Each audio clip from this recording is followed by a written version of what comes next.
And good morning, good afternoon, good evening, and good night, wherever you are in the world.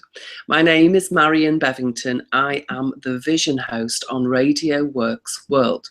Welcome to today's show.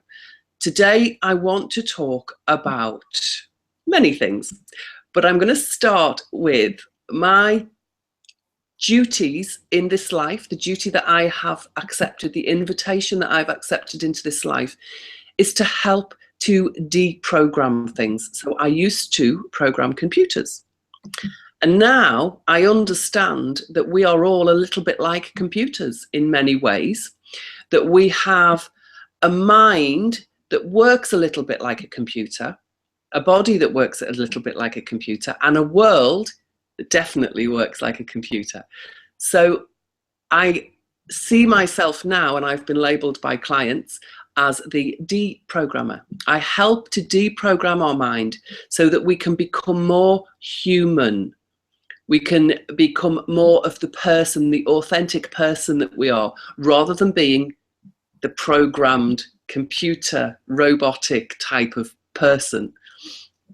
And so thinking about programming is, some people get switched off immediately by the idea of programming because they're not good at maths, they don't like computers, or the word just makes them feel a bit, they don't like it. But actually, programs are really important because can you tie shoelaces? Can you ride a bike? Because these are programs. These are really useful, clever programs installed in your mind through a learning experience that you've had. So tying a shoelace, have you ever watched a child who can't do it?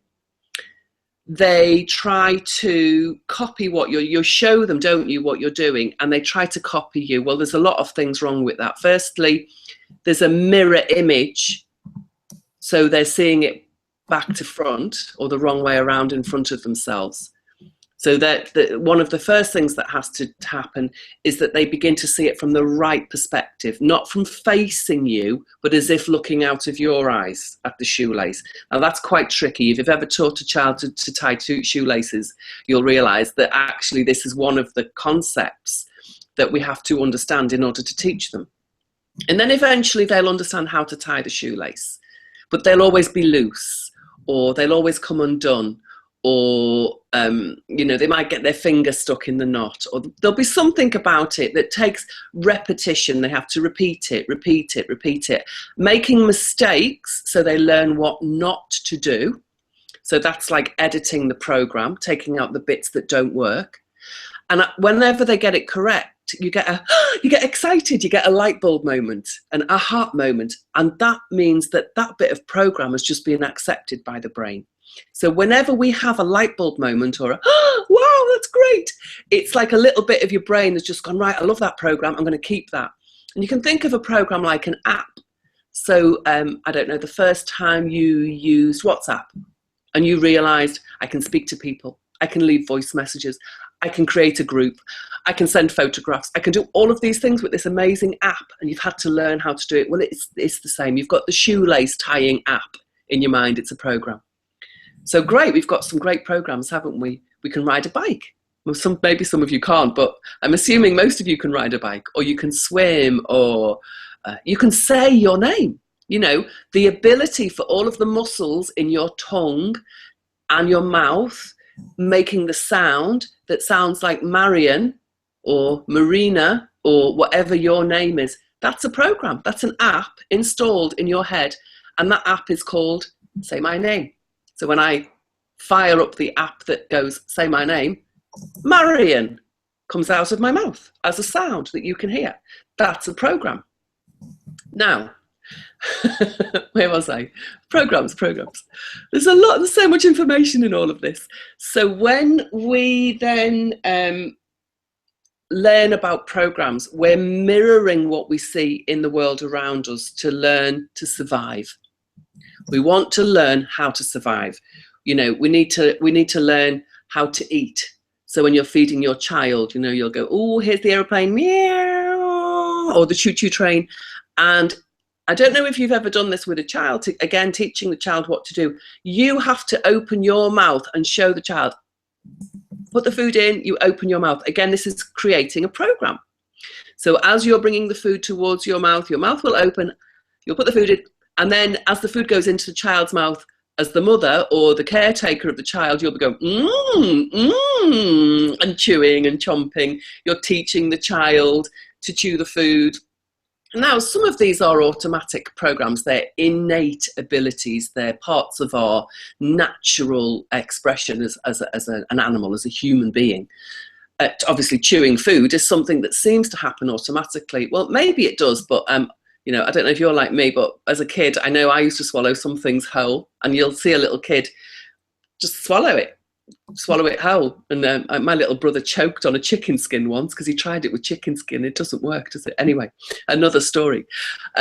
So being taught how to survive is crucial. It's absolutely necessary. If you don't do it, you'll die. It's black and white, isn't it, really? Survival or death. There's no in between. And so in order to survive, we learn programs. There's a certain low-level set of programs. So you need to eat.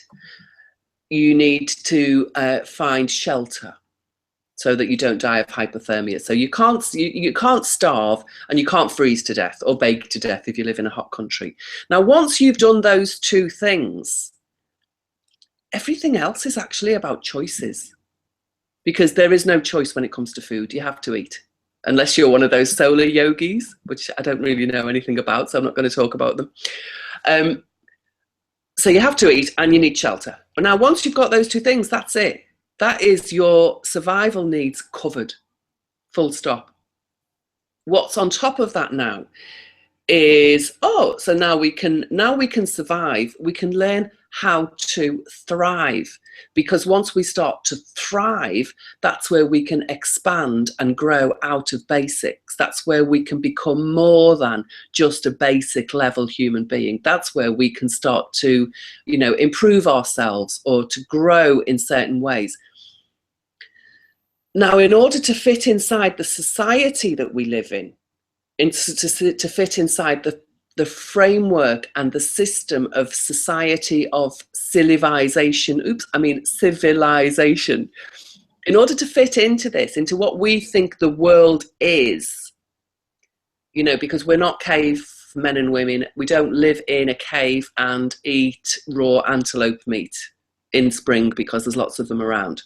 Because if we were still cavemen and women, that's what we would do. But I'm sure you've realised this as well, that what's the difference between me and a cave woman or a caveman? Apparently there isn't any difference. We look at the genetics, there isn't any difference. If we look at the biology, there isn't any difference. Apparently there's no difference. So what is it that's different about me and a cave woman? Well, the difference is I live in a high-rise block of flats. I live in a city. I live in a metropolis. I use the internet. So all of these other additional parts of civilization, or civilization, I should call it, all of these additional parts of the society structure that now exists that I live inside. So we think of society as a box. That box contains concrete, houses, electricity, gas, TV, satellites, internet, schools, hospitals, doctors, all of these things that wouldn't have existed if I was a cave woman. And yet I'm the same being that the cave woman was. But now I have to live in this box with all of these things. And so these programs are now needed to survive inside the box. Not to thrive inside the box, just to survive inside the box. So I need to know, how to pay the gas bill. I need to know how to pay the electricity bill. I need to know how to log into my internet. I need to know where the doctor's is. All of these parts of life are now being programmed. And isn't television and the internet a great tool to teach us what this box of civilization is all about, what it contains, who should I be to live inside this box, how should I act to live inside this box. Now this box, just before the show, Marina mentioned the 10% of our brain that we use. I think that's what 10% is. It's in the box of civilization. And that's why I've been calling it civilization, because I think the 90% of the world that the cave woman used to live in That's where the 90% is. Because she was who she was. She might not have even been able to speak and say her name. I don't know.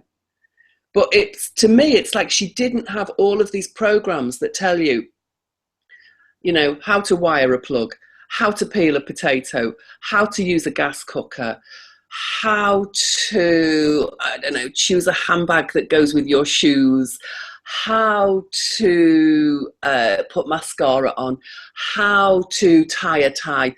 All of these things that we feel are necessary in order for us to live in our civilized society, they're the new programs that we've gained that live inside the box that is kind of sits on top of the cave woman or the caveman. I just realised I'm all over the place, but hopefully you're following what I'm saying. I hope you're following what I'm saying. And please, if you've got any questions, you can put the questions under the video here now, or you could send the questions to me and I'll talk to you more about how to put questions underneath this video right now if you've got any, because I'm speaking because I want to communicate with you. I'm not speaking because I like the sound of my own voice. And so if I'm not communicating with you, I need to know how it is that I can change what I'm doing so that that communication starts to work. This is a flow of information and it's a two-way flow. That takes me really nicely into the next point, because the reason I was talking to you about the program and the deprogramming is to help you to understand the work that I do, how I work with people. But one of the key reasons that I do the work that I do now is because I love this work.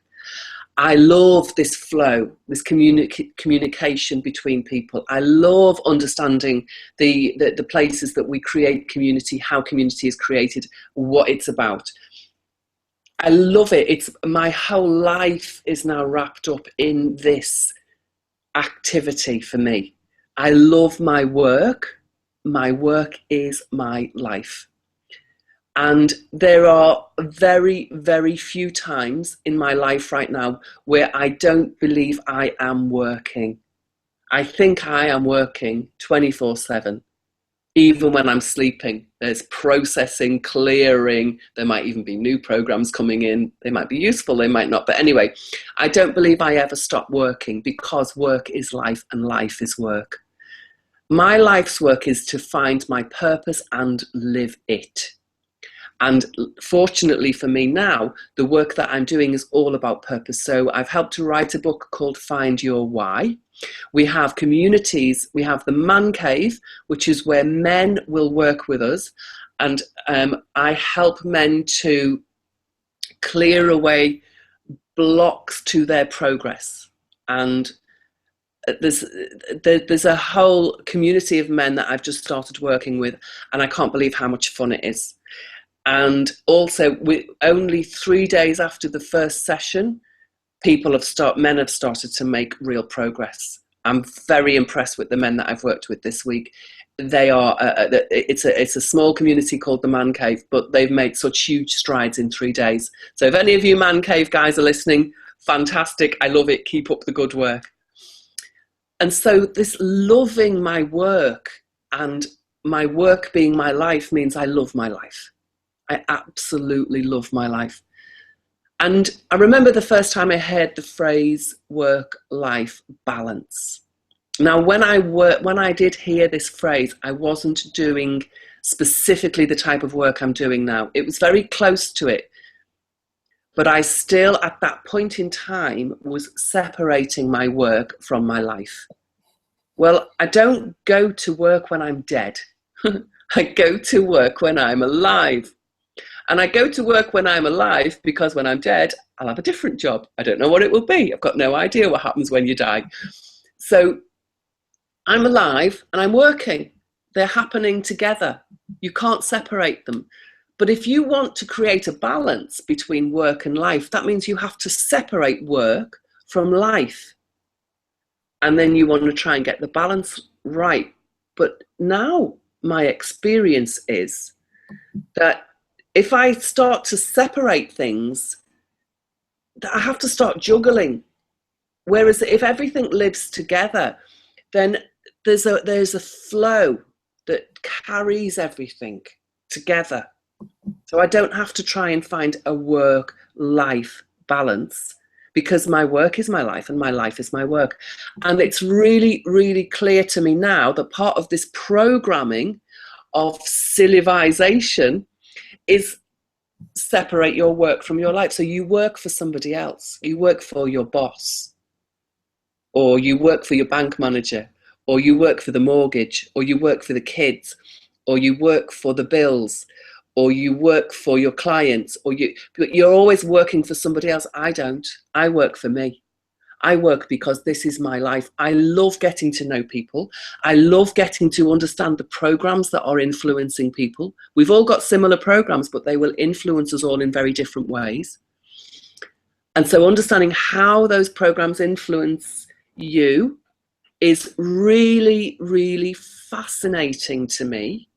And then if I can reflect back to you how your programs influence you, you can see whether that's a positive or negative influence in your life. And you can see whether or not you want to change it. But if you never see how your programming is influencing you, and you never see how the way that you tie shoelaces isn't working for you, because you know what, you can just buy slip-on shoes, stop wasting all that time. You might never see that. You spend all your day fastening your shoelaces. You didn't need to. You might be able to walk barefoot, but unless somebody points it out to you, you think it's crucial. So, you know, going out and working for somebody else, it might be something that really satisfies you because you love your boss, you love your clients, you love the suppliers, you love the work that you do. Or, like me, you may hate working for the industry that I used to work in IT. Now, I loved IT, but I was working in faceless corporations. I was working for the name of a business. It wasn't even a person. So when I worked, for example, I worked for Bupa. Who is Bupa? It's the name of a business. So who do I work for? I work for this business. And what is a business? It's this mechanism to make profit for some shareholders. Do you know the shareholders? No. Do you know who you're making the money for? No, I get my salary and I take it home every day. Yes. And me being an IT programmer, sometimes you get to see sensitive information like, you know, profit margins, shareholder dividends and things. Now I know even if I earned £10,000 a day, they would be making at least 100 times that out of the work that I did. Otherwise, they would never pay me the £10,000 a day, because that's what businesses do. That's the box of business. That's the system of business. The process of business is it's got to make profit. Otherwise, it's not a business if it's not making profit, is it? We all know that. So I'm not saying that the process of business is wrong, but what I am saying is it's a very clearly defined process. It's a program, it's a box, and it's very clearly defined.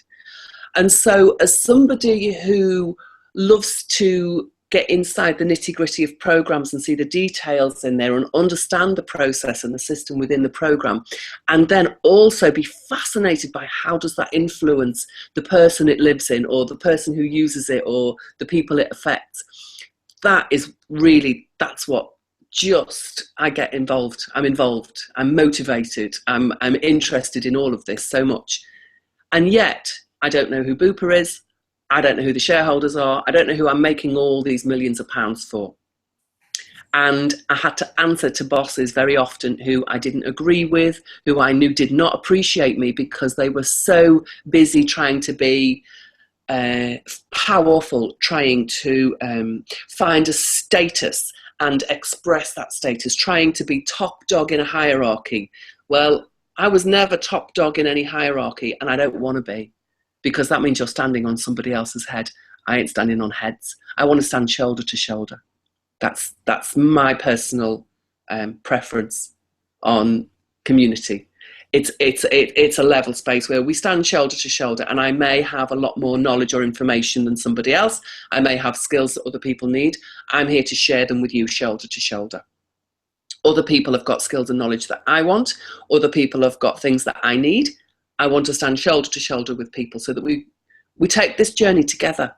And I may be in front of you in one journey. I may be standing behind you in another. We may be walking side by side in another. But at no point am I going to stand on anybody's head, and at no point do I want anyone to stand on my head. Now, unfortunately, one of the reasons why I say civilization in this box of the civilized society that we live in is because it is based on a stand on people's head. Who's going to be top dog, who's going to be status. And so often in business, the bosses that I had, they wore the status jacket, which meant that they told people what to do. And they had great expectations of other people, but they didn't have anybody have expectations on them. They just knew that they took home a bigger salary, or they won a prize because their team was fantastic, or they could shine their badge that, you know, they were best at something because of the team that they generated behind them or underneath them. So this language that we use and the way that we use language is often a mechanism that we need to support this. Keep doing the box, don't I? It's good, isn't it? Hopefully you're watching the video. It's the language that we need to maintain this box. But this box, even though you don't want it to die, because at the moment it's supporting a lot of things, but we don't want it to be so rigid that we can't see what's outside of it. We can't experience what's outside of it. So we're not stuck in that 10% of what our brain is using. Because I do believe that having these overly stiff, inflexible boundaries is what prevents us from using 100% of our brain. That's my personal belief. So with work-life balance, if you believe that you have to have a better work-life balance, then I would suggest it's because you're taking work too seriously and you're not taking life seriously enough. Maybe it's the other way around, I don't know. But it's also that you're not loving the life that you're living, or you're not loving the work that you're doing. Or the work that you're doing is no fun and life is no fun. So any of those things is going to close down your heart. It's going to dampen down your authenticity. So in order to create what would be perceived as a better work-life balance. See, I don't even want to use the words now because it feels like, ooh, no, I don't want it.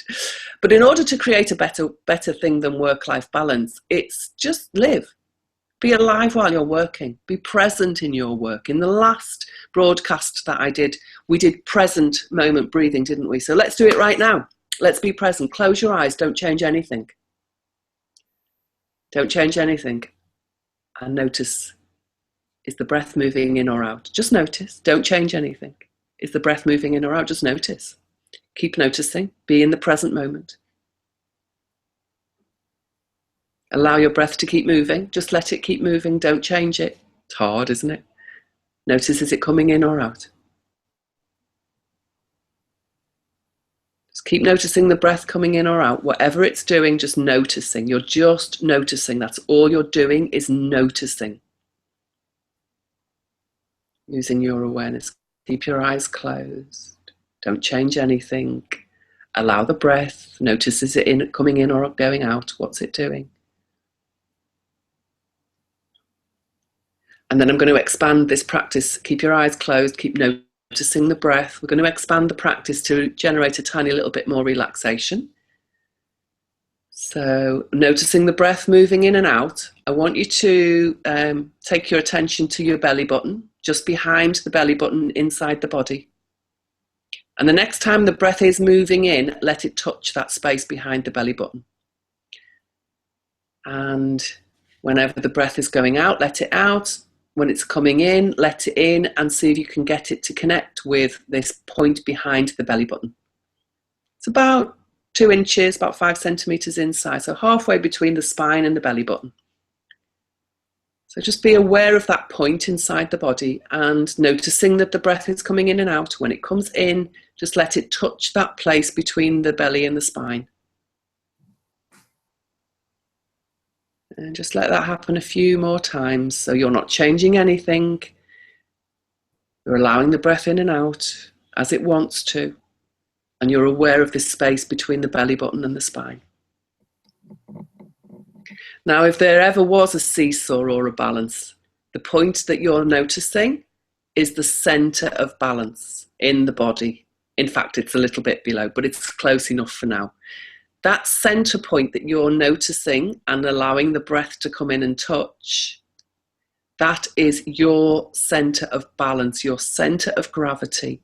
It's called Dantian, it's called the Hara, it's called the Svadhisthana chakra. It's got a few different names in lots of different traditional sciences.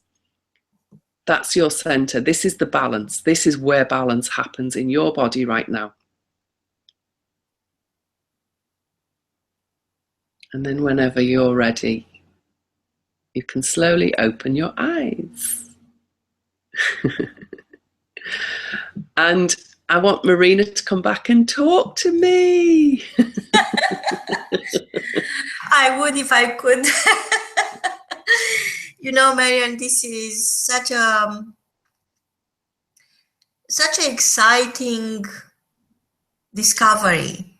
Each time you share, each time I listen to you, I feel like I make progress. I feel like I go into a enchanted territory where I didn't know even it was there to start with. Oh, I love that. Marina, do you know what you just did? I love the fact that English is not your native tongue. You just said the word enchanted. Yes. And that's fabulous, because that means uncharted, which means I've never been there before. And it's like enchanted, which is mystical and magical. You've just made a new word. I love it. But I made it, I think 2 weeks ago. I love it. Because I looked into the original word, I said, no, this is not it. This is not what I meant. Cool. So then I created another word, weaving. Yes, I know.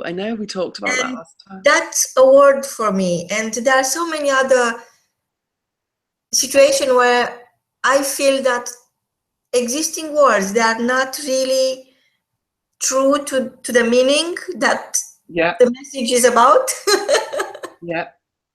So I feel that I have this freedom, and I feel I could take this liberty to create something that is, I feel.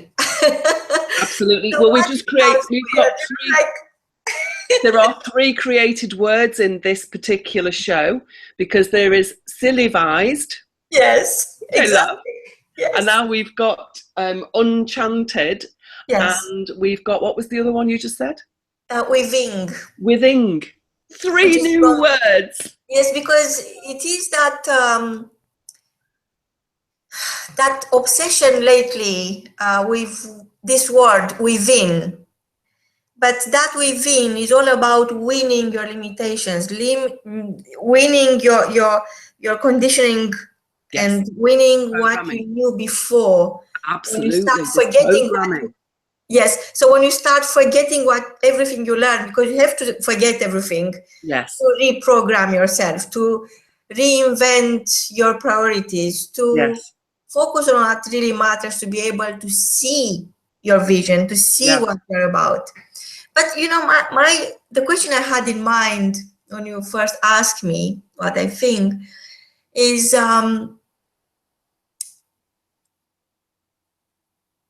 the health of is the book of communication, if you want. You know, how you make sure you communicate with yourself in a healthy way without doubting yourself, without thinking that no, this is not possible. Because most of the time, between genders, between family members, between friends, between enemies, between ties, between legacies, between trends, it's always about communication. Yes. And unless you make that a two-way street, unless you look at the signs, unless you don't have a crash car, a crash, unless you travel with a certain speed, the chances are you are going to crash in the middle of the road because you signaled right and you meant left. So all these things for me starts within. Yeah. How can you win that one communication that is vital to your personal development, to you becoming the person who can reinvent their life, who can reprioritize everything in a way that is meaningful, in a way that you feel you are vibrant and alive and it's worth living. You Yes. don't feel like another day added to your life. You don't feel that you are drained and it's nothingness when you look inside. You feel all this holiness, and you feel that is so much of it that you could give and give and you'll never run out. Yes. You're talking about work-life balance. Yes. To me, it's like a different era. I forgot about all of that because now I don't need to work on it because I've been working on myself. Yes. And I never get tired. I deliver the works, and my work is a divine work. And I don't feel that it's something I need to shut down. Yes. It's something I'm growing into it, and this growing within.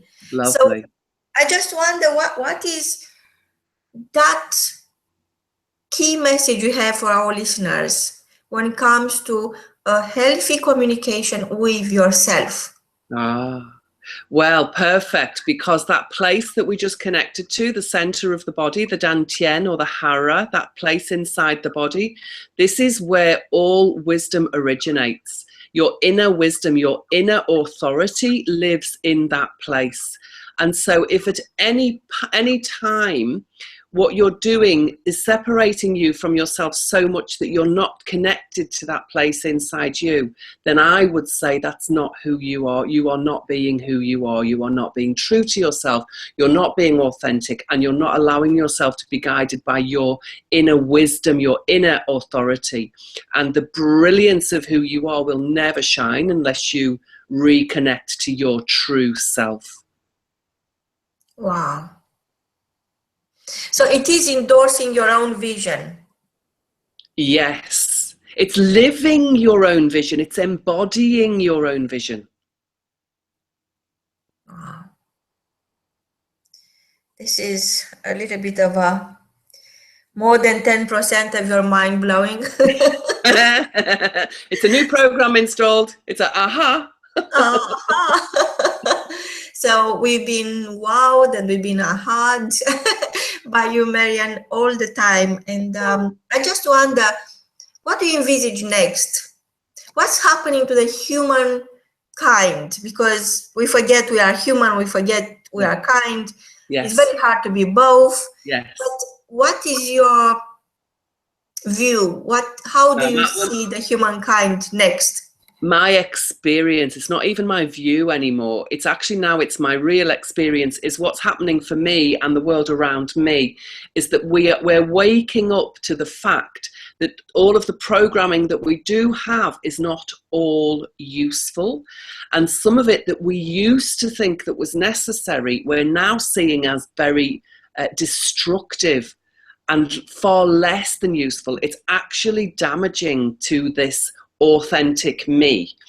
And so for me, what's happening, my experience is that as people are waking up, they need guides, but they recognize that they are the guides as well. So we all are our own inner guide. We have our own inner guide.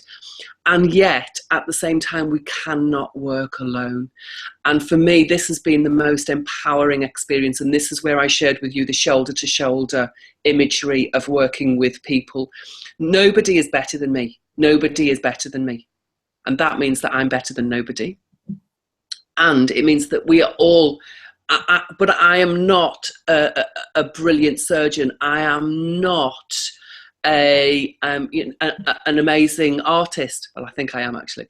but the skills that I choose to share with the world are limited to the skills that I'm sharing with the world, but they are limited and enough because they come from so deep in my heart that they carry all of me in them. And I think for me at the moment, the experience of being in this world and how it is right now for me is that more and more people are waking up to the fact that I am my authority. I am the authority in my life. I am my guide, and I am prepared to work side by side with all of the guides and other people in their own authority around me, that nobody has the right to be above me and tell me what to do without it being my choice to invite you to share with me your guidance, and then I can choose whether or not I take it. That really is my experience right now. You cannot do it on your own, but you must make your own decisions and take responsibility for yourself and your decisions.